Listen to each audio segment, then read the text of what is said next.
In Sierra Leone, a new drug is turning young people into zombies. Take a look at the youth on the streets, they are trapped. They work only to buy drugs, nothing else, trust me. They call it Kush, dried leaves mixed with a cocktail of chemicals. In just 3 years, it's taken over.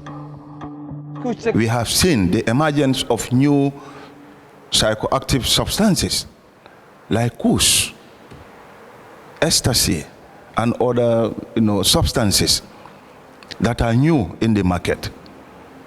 And their potency is very high. Of recent, we've realized, the Ministry of Health have realized the admission of patients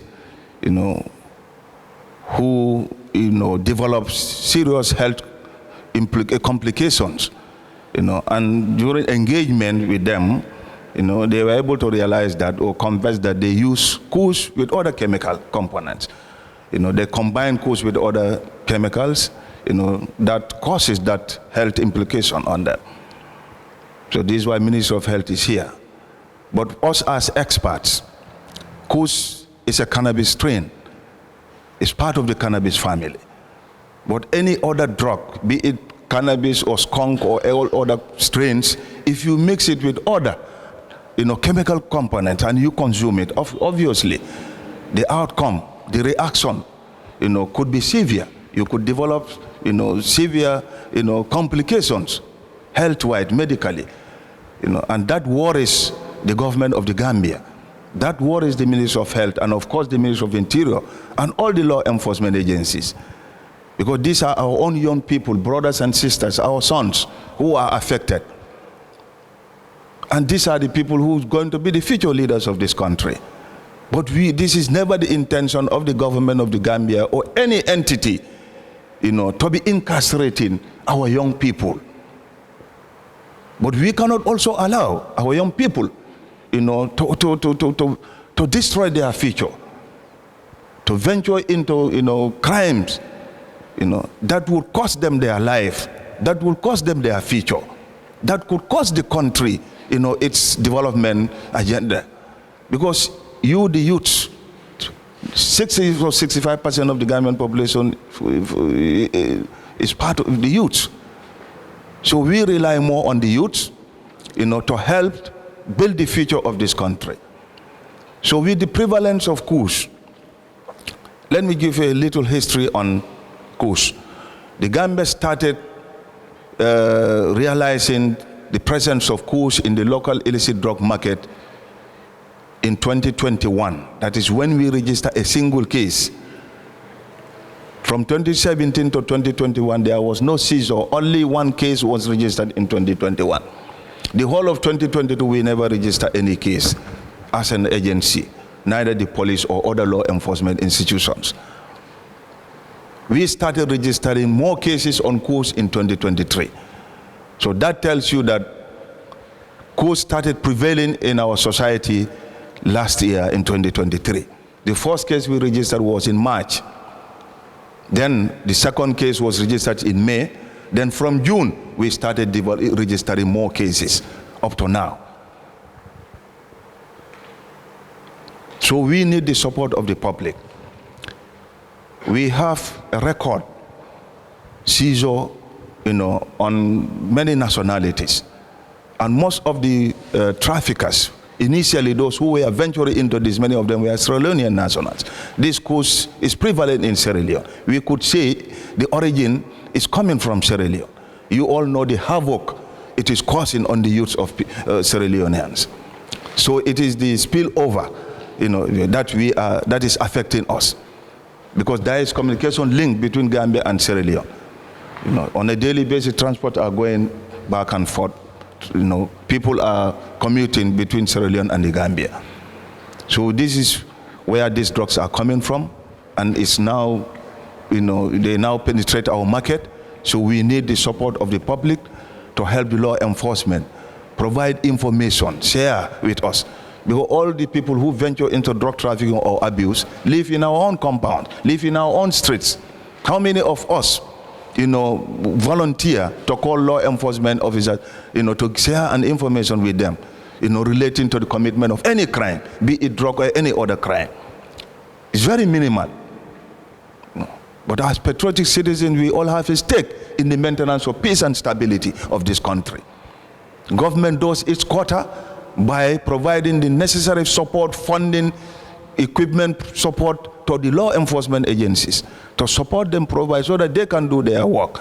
But again, the public also have a stake to help us to share the necessary information that we need, to clean up our society so that we can have a crime-free society. Everybody can live in peace and harmony. We can go about our normal businesses, and peace will reign forever. So we've seen this emergence of this Kush.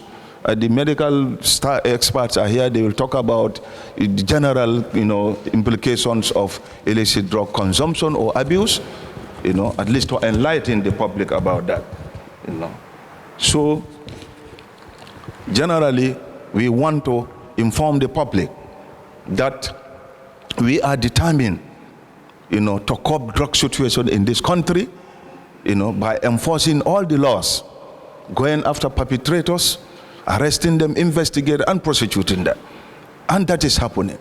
We have registered significant cases on various varieties of drugs, annually, monthly. As we speak now on this course, there is a serious fight on it. The police are complementing our efforts. They are also venturing into the interdiction component. Last week to now, we've registered significant cases that you will see if you go to NACOMAC on our Facebook page. You will realize all the seizures we do. We do update this page on a weekly basis, sharing with the public, the seizures we effect. So we are not relenting in our effort, to ensure that we curb crime generally. We contain the drug trafficking situation, but it is a problem for each and every country, not Gambia alone. So we want to thank you. We need the support of you, the media, because you are the link between, us and the public. The public rely on you to feed them with information. So we are stakeholders, tasked with the responsibility, in various areas of our expertise. So I would stop here and hand over to AIG, especially high-rate cocaine, for that matter, to consume or to use for whatever reason. So rather, Gambia and other West African states are used as a transit and now a storage point, because we are closer to the West. If you cross the Atlantic, you are in Europe. So it is easier for them to transit these drugs through West Africa and then send them back to Europe rather than trafficking them through Europe, which is not possible for them. This is why it has become a problem for the Gambia, Senegal, Bissau, and other West African states.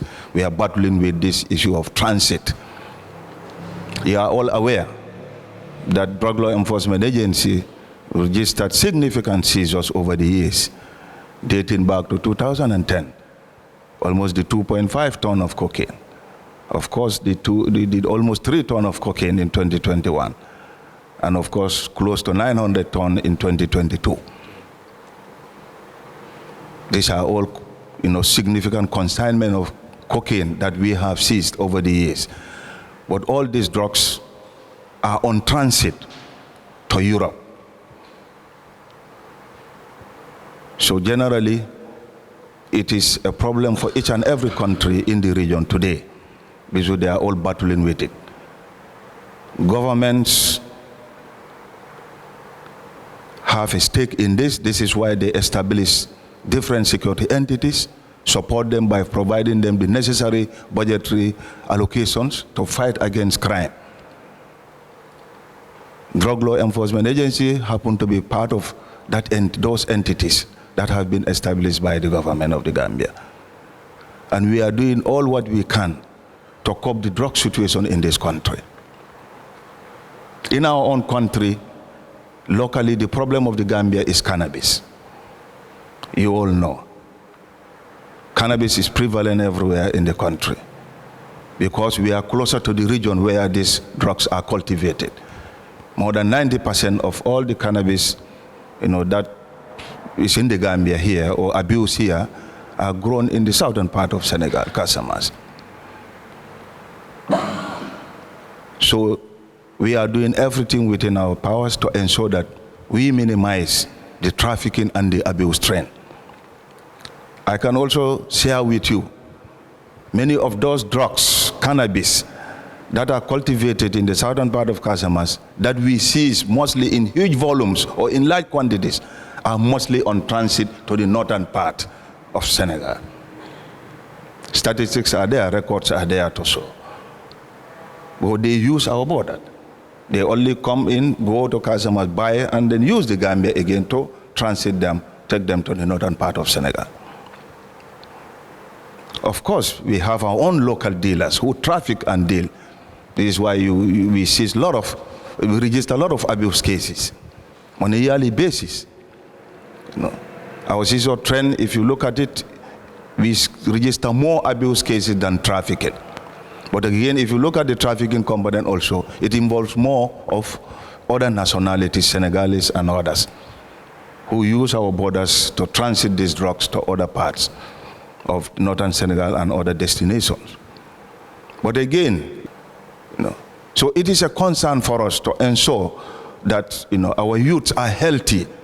They venture into meaningful areas of development to better their lives tomorrow, rather than going into illicit drug trafficking, committing crimes, which do not generate any dividend for you, rather cause havoc for you as an individual. It costs your family, a burden on state, because all these people who are admitted, it is a burden on the state. The doctors have to attend to them. Medicines have to be provided to them. You have to house them. You have to feed them. So that is a burden on the state. And this is caused by your own, how do you call it? Your own self. Your own selves. So it is a collective responsibility for all of us as stakeholders. We have a role to play to enforce the law. This is why we intensify our supply suppression component, which is the interdiction component of our mandate, that is going after those who venture into drug trafficking, those who abuse it, go after them, arrest them, investigate, prosecute them. If the youth are perished and they're gone, Liberia is nothing. Many allege that politicians are benefiting from drug trafficking, a claim we hear from numerous sources and plan to investigate. One clear fact, however, is that the city of Monrovia offers no assistance to addicts.